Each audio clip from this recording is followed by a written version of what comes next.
সদৌ বিটিয়াৰ বাঙালী যুৱ ছাত্ৰ ফেডাৰেশ্যনৰ গুৰেশ্বৰ আঞ্চলিক কমিটিৰ উদ্যোগত গুৰেশ্বৰত বিশেষ অভিনন্দন অনুষ্ঠান সম্পন্ন।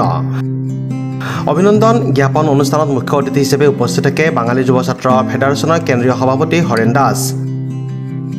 গুৰেশ্বৰৰ কলাগুৰু বিষ্ণুৰাভা ভৱনত যোৱা 6 জুলাইত অনুষ্ঠিত এখন সভাত উচ্চ মাধ্যমিক আৰু উচ্চতৰ মাধ্যমিক পৰীক্ষাত 60%তকৈ অধিক নম্বৰ পোৱা ছাত্ৰ-ছাত্ৰীসকলক একোখনকৈ মানপত্ৰ, কলম, জাপি আদিৰে সম্বৰ্ধনা জ্ঞাপন কৰা হয়। গুৰেশ্বৰ আঞ্চলিকৰ কাৰ্যকৰী সভাপতি জীৱন চক্ৰৱৰ্তীয়ে আদৰা তথা গুৰেশ্বৰ আঞ্চলিক বাঙালী যুৱ ছাত্ৰ ফেডাৰেশ্যনৰ সভাপতি মানিক মজুমদাৰৰ সভাপতিত্বত অনুষ্ঠিত সভাত ছাত্ৰ-ছাত্ৰী আৰু অভিভাৱিকাসকল উপস্থিত থাকে। সভাত গুৰেশ্বৰ NRDS মহাবিদ্যালয়ৰ সঞ্চালক দেৰহাছাৰ নাৰ্জাৰী, বিজেপিৰ যুৱ নেতা তথা সমাজকৰ্মী মৃদুল প্ৰতিম ডেকা, অভিযন্তা কুলদীপ ৰাজবংশী, বাঙালী যুৱ ছাত্ৰ ফেডাৰেশ্যনৰ কেন্দ্ৰীয় মুখপাত্ৰ হীৰেণ দাস আৰু ফেডাৰেশ্যনৰ কেইবাগৰাকীও বিষয়ববীয়া উপস্থিত থাকে।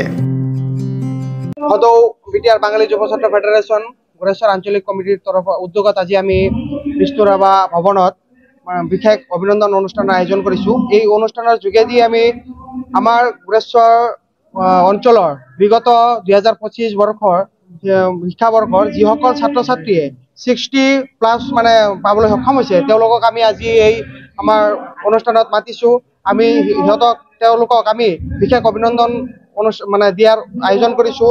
বিশেষ অভিনন্দন হিচাপে আমি এখন অভিনন্দন পত্ৰ, লগতে আমাৰ এখন সন্মানীয় উত্তৰী, লগতে এখন মানে এটা কলম আৰু লগতে আমাৰ যি মানে ষ্টুডেণ্ট মানে প্ৰথম মানে হায়েষ্ট পাবলৈ সক্ষম হৈছে তেওঁক এটা জাপি আৰু জাপি দিবলৈ আমি বিচাৰিছোঁ। লগতে আমি এই গুৰেশ্বৰ অঞ্চলৰ আমি দেখা পাইছোঁ যে বিগত কিছু বছৰ ধৰি আমাৰ গুৰেশ্বৰ অঞ্চলত থকা শিক্ষানুষ্ঠান NRDS ছিনিয়ৰ ছেকেণ্ডেৰী স্কুলখন বিশেষভাৱে অগ্ৰগতি লাভ কৰিছে। সেয়েহে এই স্কুলৰ কৰ্তৃপক্ষকো এখন অভিনন্দন পত্ৰৰে আমি সন্মান কৰিব বিচাৰিছোঁ।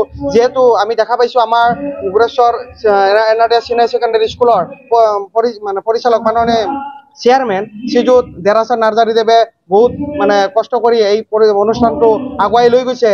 সেয়েহে আমি তেওঁৰ প্ৰতি মানে ধন্যবাদ জনাই আমাৰ মানে গুৰেশ্বৰ আঞ্চলিক কমিটিৰ তৰফৰ পৰা আমি তেওঁকো এখন মানে আমি আজি প্ৰগ্ৰামত ৰাখিছোঁ, আহিছে তেওঁকো সন্মানিত মানে কৰিবলৈ বিচাৰিছোঁ আৰু মানে বিদ্যালয় কৰ্তৃপক্ষক আমি মানে অভিনন্দন পত্ৰৰে আমি অভিনন্দন জনাব বিচাৰিছোঁ। লগতে আমাৰ আজি এই সভাত উপস্থিত মানে আছে আমাৰ কেন্দ্ৰীয় কমিটিৰ সদস্যবৃন্দ, আমাৰ গুৰেশ্বৰ বিশিষ্ট সমাজসেৱক মৃদুল প্ৰীতম ডেকা ডাঙৰীয়া, কুলদীপ ৰাজবংশী ডাঙৰীয়া, লগতে বিভিন্ন দল সংগঠনৰ মানে সদস্যবৃন্দ, লগতে ৰাজনৈতিক সদস্যবৃন্দক আমি এই মানে মাতিছোঁ। অহা দিনত আমি গুৰেশ্বৰ অঞ্চলৰ সকলো ছাত্ৰ-ছাত্ৰীৰ উজ্জ্বল ভৱিষ্যত কামনা কৰিছোঁ। নমস্কাৰ। আজি আমাৰ 6 জুলাই 2025 তাৰিখ কলাগুৰু বিষ্ণুৰাভা ভৱনত আয়োজিত এক বিশেষ অভিনন্দন অনুষ্ঠান। আমি এই বিশেষ অভিনন্দন অনুষ্ঠানৰ জৰিয়তে আমাৰ যি 2025 বৰ্ষৰ HS আৰু SSLC দুটা মাধ্যমৰে আমাৰ 60+ পোৱা কৃতি ছাত্ৰ-ছাত্ৰীসকলক আমি অভিনন্দন জ্ঞাপন কৰিম। আমাৰ অভিনন্দন জ্ঞাপন কৰাৰ মূল উদ্দেশ্য হ'ল আমাৰ ল'ৰা ছোৱালীসকলক উৎসাহিত কৰা, তেওঁলোকক চাই যাতে ভৱিষ্যত প্ৰজন্মই আৰু ভাল ৰিজাল্ট কৰে, তেখেতসকলে যাতে দেশৰ সুনাগৰিক হয়, সেই কামনাৰে আমি তাৰমানে এই গুৰেশ্বৰ আঞ্চলিক তৰফৰ পৰা এক বিশেষ অভিনন্দন আয়োজন কৰা হৈছে। আজিৰ এই বিশেষ অভিনন্দন অনুষ্ঠানত আমাৰ উপস্থিত আছে কেন্দ্ৰীয় কমিটিৰ সন্মানীয় সভাপতি হৰেণ দাস মহাশয়, লগতে কেন্দ্ৰীয় নেতৃবৰ্গ, জিলা সমিতি নেতৃবৰ্গ আৰু আঞ্চলিক সমিতিৰ সহযোগত আজিৰ এই অভিনন্দন অনুষ্ঠানখন আয়োজিত কৰা হৈছে। বিগত প্ৰায়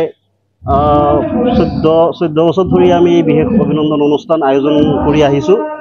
এইবেলিও আমি সেই আশাৰে আমি এই কলাগুৰু বিষ্ণুৰাভা ভৱনত আমি বিশেষ অভিনন্দন অনুষ্ঠান আয়োজন কৰিছোঁ। আমাৰ ইয়াতে 60 গৰাকী কৃতি ছাত্ৰ-ছাত্ৰী আছে ফাৰ্ষ্ট ডিভিজন পোৱা, গতিকে সকলোকে আমি এখন উত্তৰী। Desk report, news express, Assam.